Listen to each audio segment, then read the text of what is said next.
Hello नमस्कार दोस्तों, welcome back to your channel Nidhi Kaushik and K C C. और आप सभी का स्वागत है आपकी मार्केटिंग की सीरीज़ में। दोस्तों, इसमें जो आपका क्वेश्चन है वो है विपणन प्रणाली और उन महत्वपूर्ण संस्थाओं और प्रवाहों का समूह है जो कि एक संगठन को उनके बाजारों से जोड़ता है। यह परिभाषा किसने दी थी? देखिए, फिर से वही जो ऑथर की डेफिनेशंस है। तो आपके लिए अब आपको पता चल रहा होगा कि कितनी इंपॉर्टेंट है ऑथर्स की जो आपकी ये इंपॉर्टेंट है ऑथर्स की डेफिनेशन। तो विपणन प्रणाली की जो महत्वपूर्ण संस्थाओं और प्रवाहों का समूह है जो कि एक संगठन को उसके बाजारों से जोड़ता है, ये परिभाषा किसने दी थी? विलियम जे स्टैनटन ने। किसने दी थी? विलियम जे स्टैनटन ने। तो आपका यहाँ पे करेक्ट आंसर हो जाता है। नेक्स्ट है विपणन से अर्थ जीवन स्तर का सृजन करने एवं उसके उपलब्ध करने से है। यानी कि marketing is the creation and delivery of a standard और लिविंग। दिस डेफिनेशन इज, ये किसने दी थी? देखो, बात तो देखो, विपणन विपणन है, लेकिन सभी ने अपने अपने तर्क के आधार पर नई नई डेफिनेशंस दी हैं। तो ये इंपॉर्टेंट तो देखो हमारे लिए बहुत हैं डेफिनेशंस, तो हम डेफिनेशंस को इग्नोर नहीं कर सकते। तो इसका होगा आपका marketing is the creation delivery का मैलकोलन मैकनेयर। ठीक है, तो आपका यहाँ पे करेक्ट आंसर हो जाता है ये। नेक्स्ट क्वेश्चन है आपका यहाँ पे, कौन सा कथन सही है? Which statement is correct? तो बहुत केयरफुली हम इसको देखेंगे। विपणन एक उत्पादन प्रक्रिया है क्या? प्रोडक्शन प्रोसेस है मार्केटिंग? या marketing is a burden in the field of business? Business के फील्ड में मार्केटिंग बहुत ही बर्डन वाला वर्क है क्या? या marketing concept is a component of selling? या सिर्फ एक ये सेलिंग का अवयव है, मतलब कि अंग है? या फिर नेक्स्ट है आपका, marketing mix should be customer oriented? या ये विपणन मिश्रण उपभोक्ता अभिमुखी होना चाहिए? ऑब्वियस सी बात है, जो हमारी मार्केटिंग मिक्स होती है वो हमारे उपभोक्ता के अभिमुख होना चाहिए। देखो, विपणन अवधारणा विक्रयण का एक अंग है, या व्यवसाय के क्षेत्र में विपणन एक भार है, ये भी सही नहीं होगा। उत्पादन प्रोसेस है, विपणन उत्पादन प्रोसेस नहीं है। एक्चुअली मैन्युफैक्चर जो है हमारा, वो निर्माणाधीश चीजें होती हैं हमारी। तो उत्पादन प्रक्रिया को हम विपणन नहीं बोल सकते। विपणन तो लास्ट का प्रोसेस होता है, जब प्रोडक्ट बनकर तैयार होकर मार्केट में उतर जाता है। नेक्स्ट, व्यवसाय के क्षेत्र में विपणन एक भार है क्या? नो, भार भी नहीं है। तो इसका करेक्ट आंसर हो जाएगा आपका, मार्केटिंग में should be customer oriented. Next question आता है आपका, निर्माताओं द्वारा बाजार में सफलता प्राप्त करने के लिए प्रयोग की जाने वाली नीतियां विपणन मिश्रण का निर्माण करती हैं। यह कथन किसका है? देखो, अभी हमने 4-5 क्वेश्चंस किए, उसमें 3 हमारे ऑथर से आ गए हैं। देख लो अब यहाँ पे, तो अब आपको पता चल ही रहा होगा। ये इंपॉर्टेंट है। देखिए, निर्माता द्वारा बाजार में सफलता प्राप्त करने के लिए प्रयोग की जाने वाली नीतियों जो विपणन मिश्रण है वो निर्माण करती है। कथन किसका है? The policies adopted by the manufacturers of attending success marketing constitute the market mix. This statement is Philips no, Albert W Frey no, R S Davar is correct answer. हमने एक क्वेश्चन और पहले देखा था, वो भी आर एस डावर का ही था। अब आप लोगों को दोस्तों पता ही चल रहा होगा कि कितना इंपॉर्टेंट है ऑथर्स, हम इसे इग्नोर नहीं कर सकते हैं। और मोस्ट ऑफ द क्वेश्चंस जो है आपका, भर भर के आएगा क्वेश्चन आपका तो ऑथर से, तो हम इसे स्किप नहीं कर सकते।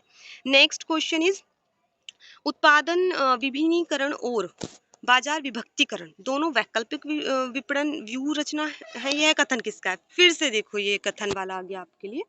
फिर से एक और आपका एक कथन आ गया है। उत्पादन विभिन्नीकरण और बाजार विभक्तिकरण दोनों वैकल्पिक विपणन व्यू रचना है। Product is differentiator marketing segmentation are alternate marketing strategy. आपका वेंडल आर स्मिथ ने, ये स्टेटमेंट किसने दिया था? वेंडल आर स्मिथ ने दिया था। तो हमारा नेक्स्ट क्वेश्चन है, भारतीय उपभोक्ताओं का क्रय विक्रय की विशेषता है। Characteristics of Indian consumers buying behaviour are. तो क्या है? बार्गेनिंग। हम नेक्स्ट क्वेश्चन देखते हैं, भारतीय उपभोक्ता की क्रय व्यवहार की विशेषताएं क्या, स्पेशलिटीज क्या है? अगर हमारा जो क्रय व्यवहार हो, यानी कि कंज्यूमर के बाइंग बिहेवियर पे डिपेंड करता है, तो क्या चीज उसके लिए इंपॉर्टेंट होगी? सौदेबाजी की प्रवृत्ति, जो आपकी बार्गेनिंग टेंडेंसी होती है, वो इंपॉर्टेंट है, या सभी होंगे? देखिए, इसके उपरोक्त सभी होंगे, क्योंकि देखिए बार्गेनिंग टेंडेंसी जो है आपकी, वो भी है, क्वालिटी प्राइस भी है, ब्रांड और ट्रेडमार्क कॉन्शियसनेस भी है, तो सारे होंगे इसमें। उत्पाद अवधारणा शब्द का उपयोग सबसे पहले किसने किया? देखिए, प्रोडक्ट का जो कॉन्सेप्ट है, फर्स्टली इसको कौन यूज किया है? तो यहाँ पे आ जाएगा थियोडोरल लेविट। ठीक है, कौन सा आ जाएगा? थियोडोरल लेविट। नेक्स्ट है आपका, एक उत्पाद का विशेष मॉडल मार्का अथवा आकार जो एक कंपनी बेचती है, उसको क्या कहते हैं? उसको कहते हैं हम उत्पाद मद, यानी कि आपका जो एक प्रोडक्ट का आइटम होता है, हम उसको ये बोलते हैं। ठीक है। नेक्स्ट है आपका यहाँ पे उत्पाद प्रभावित करने वाले घटक कौन से हैं? The factor affecting the product mix को कौन इफेक्ट करता है? तो चेंज इन मार्केट डिमांड करती है, या प्रतिस्पर्धा क्रियाएं प्रतिक्रियाएं करती हैं, कंपनी की छवि में परिवर्तन की इच्छा करती है, या फिर ऑल ऑफ द अबव। तो ये मतलब फैक्टर्स होते हैं जो अफेक्ट करते हैं, वो कौन कौन से हो सकते हैं? तो बाजार की मांग में परिवर्तन, change in market demand obviously, competitive action and reaction, बिल्कुल अगर आपकी क्रियाएं कैसी हैं उसकी फिर प्रतिक्रिया कैसी है, कंपटीशन में प्रतिस्पर्धा कैसा है, तो वो आपकी इंक्लूड होंगी, ऑब्वियसली अफेक्ट करेगी आपके प्रोडक्ट मिक्स को। कंपनी की छवि में परिवर्तन की इच्छा, desire to change company image, अगर आप कंपनी की इमेज में चेंज करने की इच्छा रखते हैं तो वो भी आपके प्रोडक्ट मिक्स को अफेक्ट करेगी, तो इसलिए इसका answer all of the above हो जाएगा। ठीक है। नेक्स्ट देखते हैं दोस्तों, निम्नलिखित में से कौन सा उत्पाद नियोजन का भाग है?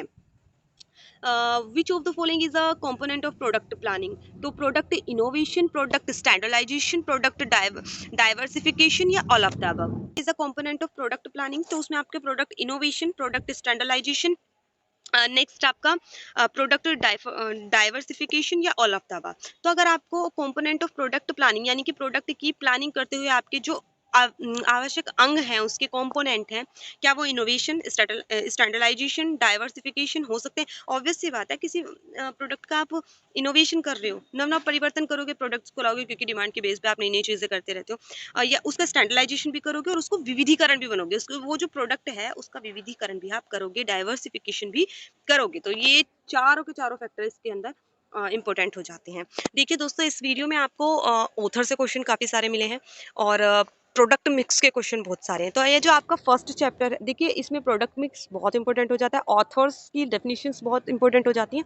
तो आपको ऑथर्स की डेफिनेशन पे बहुत ज़्यादा फोकस करना है और प्रोडक्ट मिक्स के क्वेश्चन भी आपको देखने को मिल ही रहे हैं। तो अगर ये आपको वीडियो अच्छी लगी हो तो आप लाइक शेयर एंड सब्सक्राइब कर सकते हैं। Thanks for watching.